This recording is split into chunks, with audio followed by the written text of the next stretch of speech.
You retired at 67 after 43 years of hard work. You maxed out your employer match every single year. You have $512,000 in a traditional 401k, $84,000 in a high-yield CD, $46,000 in a taxable brokerage full of dividend stocks, and Social Security paying you $2,847 per month. You did everything every financial guru ever told you to do. Then, 9 months into retirement, your accountant tells you that 85% of your Social Security is now taxable because you pulled $48,000 from your 401k to cover basic living expenses. That withdrawal did not just get taxed on its own. It dragged your Social Security into the highest taxation tier. One account triggered the taxation of another account. And nobody warned you this would happen. Not your advisor, not your tax preparer, not the Social Security Administration. You are now looking at roughly $4,800 per year in completely avoidable federal taxes. Over a 25-year retirement, that is $120,000 gone, burned, incinerated by a formula that was written in 1983 and has never been updated for inflation. Not once, not by a single penny. If you are within 5 years of filing for Social Security, or if you have already filed and you are watching your check get taxed every April, what I am about to walk you through could be the most important financial information you encounter this year. Every number I am going to give you comes directly from the Internal Revenue Service, the Social Security Administration, and current 2026 tax law. This is not speculation. This is the documented mathematical design of the tax code as it exists right now. I have spent more than 2 decades reading the tax code, IRS revenue bulletins, Treasury regulations, and Social Security policy documents. I built this channel to translate bureaucratic complexity into plain English, so retirees stop losing money to a system that was built before most of you owned a computer. Today, I am going to walk you through the exact formula the IRS uses to tax your Social Security, the 4 specific accounts in your portfolio that trigger that formula, and the precise step-by-step strategy to legally reduce or eliminate this tax entirely. Before we continue, I need to be clear. This is educational content, not personalized financial advice. Consult a qualified tax professional for decisions specific to your situation. What I am giving you is the math, the code sections, and the mechanics that the system does not advertise. Here is the history you need to understand. In 1983, Ronald Reagan signed the Social Security Amendments into law. For the first time since the program began in 1935, Congress made Social Security benefits taxable. They drew the line at $25,000 of provisional income for single filers and $32,000 for married couples filing jointly. Above those thresholds, up to 50% of your benefit became taxable income. Then, in 1993, a second tier was added. Above $34,000 for singles and $44,000 for married couples, up to 85% of your benefit got pulled onto your tax return. Here is what makes this devastating. Those threshold numbers have never been adjusted for inflation. Not in 1990. Not in 2000, not in 2010, not under any president from either party, not even in the One Big Beautiful Bill Act signed in July 2025. That law added a helpful senior bonus deduction of up to $6,000 per person for those 65 and older, and that genuinely reduces tax bills for many retirees. But it did not change the provisional income thresholds. Those remain frozen at 1983 and 1993 levels. Think about what $32,000 meant in 1983. A modest home cost $54,000. Gas was under $1. Medicare Part B was $14.60 per month. In 2026, $32,000 barely covers property taxes and homeowners insurance on a paid-off 3-bedroom home in most American cities. But the IRS still treats that number as the dividing line between taxable and tax-free Social Security. Every year that inflation rises and these thresholds stay frozen, more middle-class retirees get dragged across the line. This is not an oversight. This is bracket creep functioning exactly as designed. Now let me show you the formula. Your provisional income, also called combined income, is calculated like this.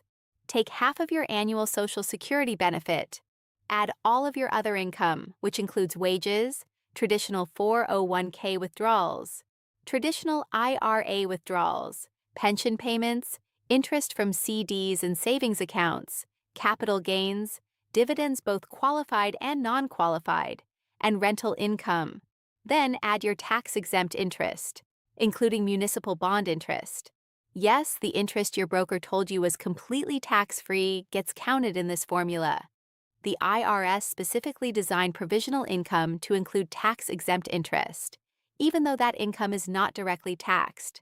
The calculation is half of Social Security plus all ordinary income plus tax-exempt interest equals provisional income. For single filers, between $25,000 and $34,000 triggers up to 50% taxability. Above $34,000 triggers up to 85%. For married couples filing jointly, between $32,000 and $44,000 triggers up to 50%. Above $44,000 triggers up to 85%. These thresholds are confirmed by the IRS and the Congressional Research Service. Let me show you how this plays out in a real scenario. Richard is 68, Susan is 66. They live in Central Florida. Together, they receive $40,000 per year in Social Security.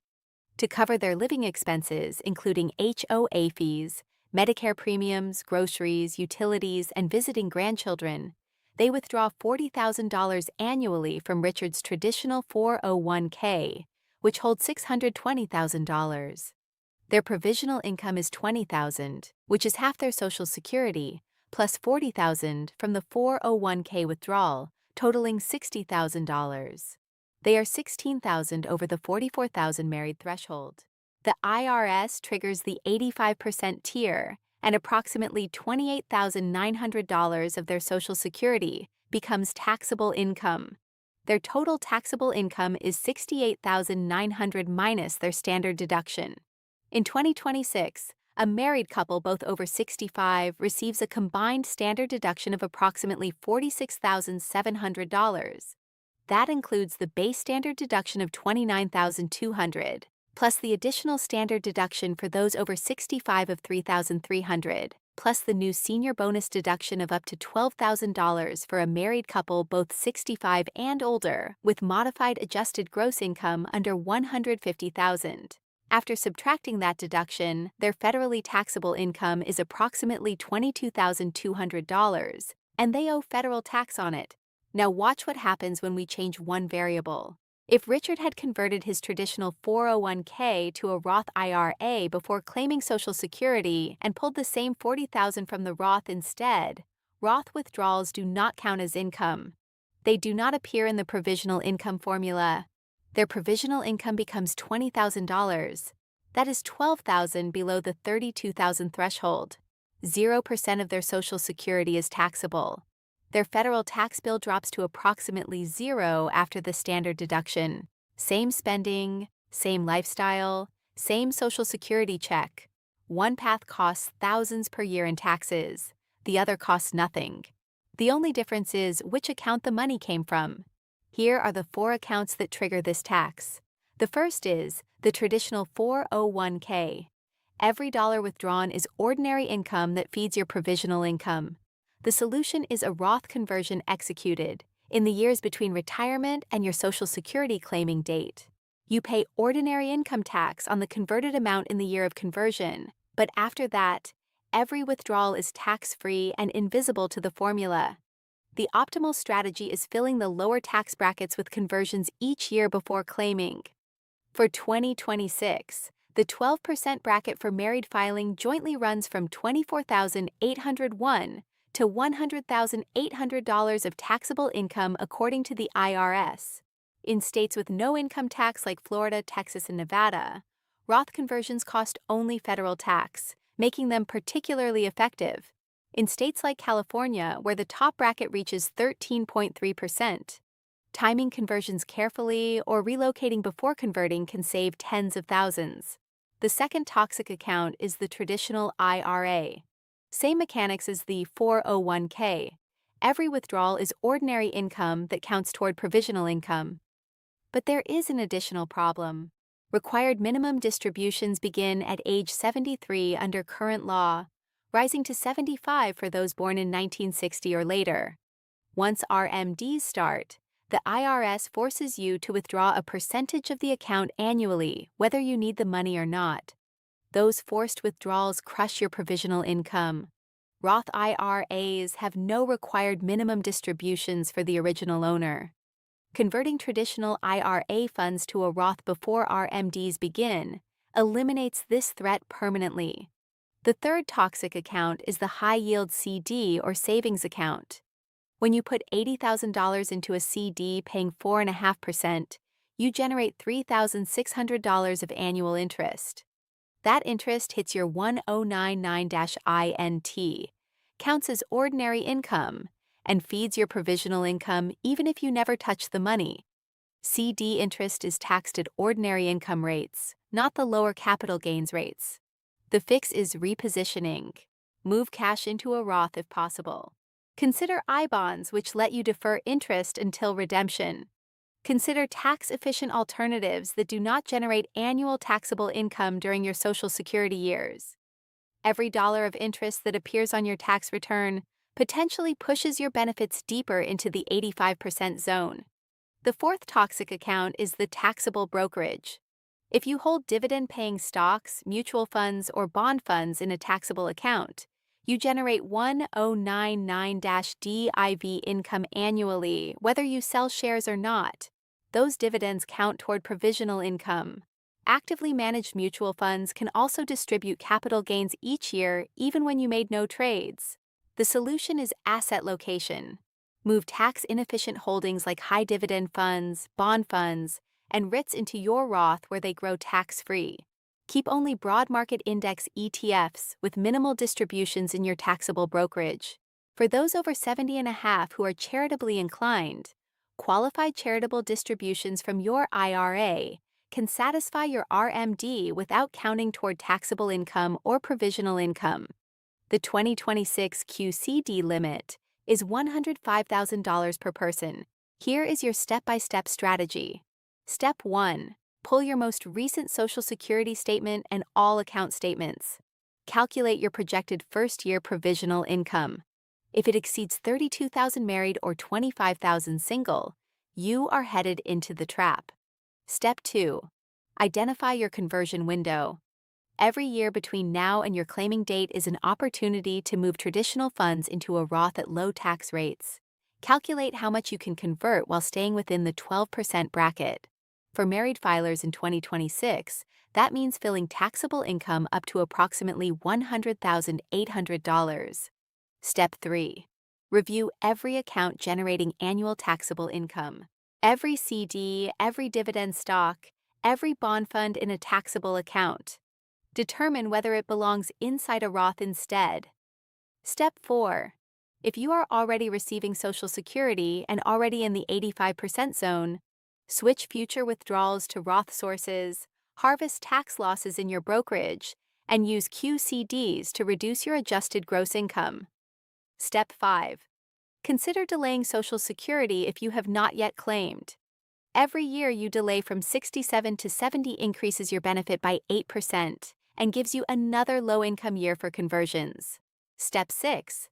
File Form W-4V with Social Security to set up voluntary federal withholding at 7, 10, 12, or 22% so the tax does not ambush you in April. Step 7. Run these projections annually. Income changes, brackets adjust, and one unexpected capital gain, or RMD, can drag you across the threshold. The One Big Beautiful Bill Act's senior bonus deduction genuinely helps. For a married couple both over 65 with MAGI under $150,000, it adds up to $12,000 to their deduction, reducing taxable income significantly. But it does not fix the underlying problem. The provisional income thresholds remain frozen at 43-year-old levels, while costs have multiplied. Every year, Congress does not index those thresholds. Millions more retirees cross the line. The You Earned It, You Keep It Act, which would eliminate federal taxation of Social Security entirely starting with 2026 returns, is still pending in Congress and has not become law. The system that built this formula in 1983 counts on you never running these numbers. It counts on you leaving money in the traditional 401k until RMDs force it out at the worst possible time. It counts on you buying the high-yield CD and holding dividend payers in your taxable account. Every one of those default choices funnels more of your retirement into the federal treasury. You worked 43 years. You paid FICA on every paycheck. That Social Security benefit is yours. Those savings are yours. Do not let a formula frozen in time and never adjusted for the world you actually live in decide how much of it you get to keep. Share this video with one person who is sitting on a traditional 401k and planning to claim Social Security in the next 12 months. That single conversation could save them tens of thousands over 2 decades. Subscribe so you do not miss the next breakdown covering state-by-state Roth conversion strategies, specific RMD calculations, and the forms you need to file. Drop a comment telling me which of the 4 toxic accounts you are currently holding and what age you plan to claim. I read everyone and I respond to as many as I can. We are building this knowledge base together, one retiree at a time. This is USA Claim Rights.